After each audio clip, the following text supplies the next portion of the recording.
keterangan yang disampaikan oleh saksi dan ahli dari termohon dan pihak pemberi keterangan itu belum kita ketahui apa yang akan terjadi. Tapi mungkin kalau pihak pemohon 1 dan 2 kayaknya pasti akan diberikan kesempatan untuk bertanya kepada saksi dan ahli yang dihadirkan oleh KPU dan Bawaslu.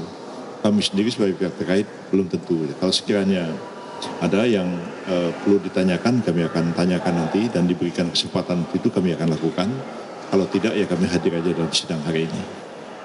Prof, ada info nggak dapat skill gitu siapa yang nanti ahli yang bakal Belum tahu kami. Siapa yang akan dihadirkan sebagai ahli dan sebagai saksi dari KPU dan Bawaslu sampai hari ini itu masih dirahasiakan dan hanya majelis hakim yang tahu. Karena majelis hakim sehari sebelumnya itu sudah diberikan CV para ahli. Sedangkan kami sebagai pihak terkait dan juga mungkin pemohon 1 dan 2 mungkin juga tidak diberikan. Itu untuk menjaga keamanan, untuk menjaga kerahasiaan, supaya orang yang akan menjadi saksi dan ahli itu tidak diintervensi atau mendapat gangguan dari pihak manapun juga.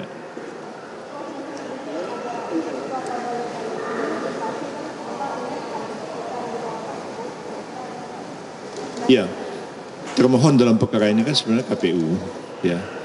Objek gugatan itu adalah surat keputusan KPU tentang perolehan suara masing-masing dari 3 paslon pemilihan presiden wakil presiden kemarin, dan kita ketahui bahwa 2 pemohon itu petitumnya sama, minta supaya dibatalkan dan minta supaya Pak Prabowo Gibran itu didiskualifikasi dan diadakan pemungutan suara ulang tanpa Pak Prabowo dan Pak Gibran. Atau ada pemohon lain yang mengatakan bahwa boleh diadakan PSU, Pak Prabowo-nya boleh tampil, Pak Gibran-nya harus diganti dengan calon yang lain. Itu ada petitum seperti itu, dia petitum yang seperti alternatif. Kita simak aja, kita dengar saja apakah Mahkamah Konstitusi akan mengabulkan permohonan dari 2 pemohon ini atau akan menolaknya. Prof, ini kan nanti akan dibahas juga soal sirekap kemudian ya, karena KPU juga kemudian akan mendatangkan saksi dan ahli ya. Nah, dari Polda sendiri, apa yang diharapkan soal KPU terhadap sirekap nanti? Kami sendiri tidak begitu banyak terlibat dalam pembahasan masalah sirekap ini. Karena apa? Karena KPU sendiri tidak menggunakan sirekap. KPU sendiri menggunakan perhitungan manual. Jadi untuk apa kita perdebatkan sirekap ini terlalu panjang? Ya, jadi sedikit aja dikemukakan tidak apa-apa. Tapi kalau terlalu dalam seperti kemarin kita lihat ada ahli dihadirkan, ada saksi dihadirkan khusus membahas sirekap. Itu pun kita tanya berapa poin nggak bisa jawab. Ya. Yang pertama mengatakan bahwa judul keterangannya itu adalah bahwa sirekap ini adalah saksi bisu kejahatan pemilu 2024. Kita tanya, Anda ini kan ahli IT. Ahli IT meneliti apa? Meneliti perangkat IT-nya ini, software-nya, meneliti safety-nya, dan Anda bisa berkomentar apakah ini potensial untuk digunakan sebagai melakukan kejahatan atau tidak. Atau Anda sendiri memang melakukan ada kejahatan, meneliti ada kejahatan di situ, sehingga sampai pada kesimpulan bahwa ini adalah saksi bisu dari sebuah kejahatan. Kan nggak dijawab sama sekali. Yang bisa menjawab ada kejahatan atau tidak kan penyidik, ya, polisi atau jaksa itu bisa. Tapi kalau ahli IT terus mengatakan ini saksi bisu kejahatan kan agak aneh juga. Jadi kita nggak terlalu khawatir dengan hal ini karena seperti apapun perdebatan mengenai sirekap ini pada ujung-ujungnya yang digunakan kan bukan sirekap, yang digunakan adalah perhitungan manual. Jadi buat apa mempersoalkan ini terlalu panjang?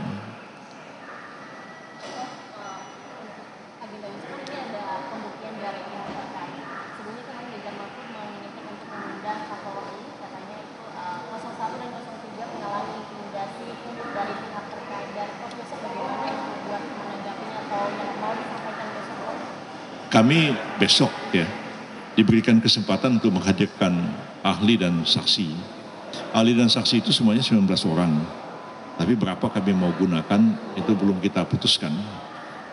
Tapi kami sudah mengadakan diskusi dengan para calon ahli dan calon saksi dan baru nanti malam kami akan putuskan. Dan kalau kami sudah putuskan berarti kami sudah siap betul dan sudah matang seperti apa kesaksiannya dan seperti apa keterangan ahlinya. Dan itu sudah teksnya juga harus kita selesaikan pada malam nanti. Dan mereka yang menjadi ahli dan menjadi saksi juga sudah akan berdiskusi di bidang kita sehingga akhirnya kita siap untuk menghadapi sidang besok. Seperti apa? Ya kami nggak akan bicarakan. Siapa yang dihadirkan kami juga akan sebutkan. Kita tunggu aja besok dan kami yakin bahwa posisi kami yang sebenarnya diuntungkan ya. Oleh karena sebagai pihak terkait kan kami baru belakangan. Kami sudah mendengar saksi dan ahli yang dihadirkan oleh pihak pemohon 1 dan pemohon 2 dan hari ini akan kami dengarkan ahli dan saksi yang dihadirkan oleh KPU dan Bawaslu. Kami kan terakhir. Jadi posisi kita agak diuntungkan. Kita sudah tahu apa yang mereka kemukakan dan kita siap-siap untuk mengcounter apa yang mereka terangkan dalam sidang-sidang kemarin dan juga akan kita simak apa yang perlu kita sikapi terhadap keterangan saksi dan ahli yang dihadirkan oleh KPU dan Bawaslu pada hari ini. Prof, sekedar penegasan saja, Prof. Kalau pihak 01 dan 03 ini kan menyoroti soal Sirekap. Tapi sampai sejauh ini menurut pihak dari 02 bahwa dari forensik saja belum membuktikan. Apakah sejauh ini juga dari pihak 01 03 ini terkait Sirekap ini nggak ada yang bisa membuktikan kalau alat ini memang digunakan sebagai alat dan perhitungan manual tetap dilakukan? Iya. Ada kesamaannya dengan kita meneliti perusahaan itu untung atau rugi. Kan harus dilakukan audit, financial audit secara menyeluruh. Baru sampai pada kesimpulan untuk menghitung laba rugi perusahaan itu. Terhadap satu perangkat IT, itu harus dilakukan satu audit forensik terhadap perangkat IT itu. Dari semua saksi dan ahli yang dihadirkan di persidangan, tidak satu pun pernah melakukan audit forensik. Jadi mereka hanya mengamati, mengambil bagian-bagian tertentu, apalagi saksi yang dihadirkan saksi dari Amerika Serikat. WNI yang di Amerika berkomentar banyak tentang penggunaan Sirekap, IT KPU, tapi sama sekali ya melihat barangnya aja nggak pernah, orang tinggalnya di Amerika.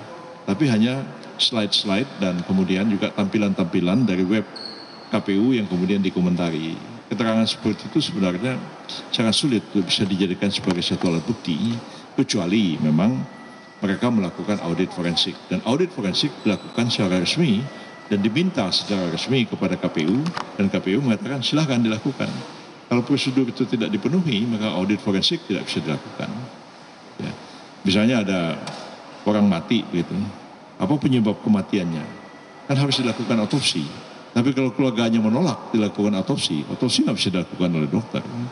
Jadi orang yang mati itu tetap misteri selamanya. Kira-kira seperti itu. Lagi tambahan. Udah cukup ya? Ya. Terima kasih, Bro. Baik.